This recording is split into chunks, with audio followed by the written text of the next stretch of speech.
Fango, macerie, morte. Un'onda aveva spazzato via 4 interi paesi, 4.000 i morti. Nei giorni successivi al 9 ottobre del 1963 si scavava, si piangeva, si saliva sulla diga, si denunciavano l'errore e la superficialità umana.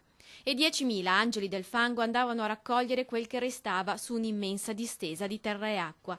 A pochi giorni dalle celebrazioni che ricorderanno i 50 anni da quella immensa tragedia, quelli che allora erano militari, infermieri o scout torneranno sui luoghi del disastro, da volontari, oggi, della protezione civile, 1.000.000 quelli attesi.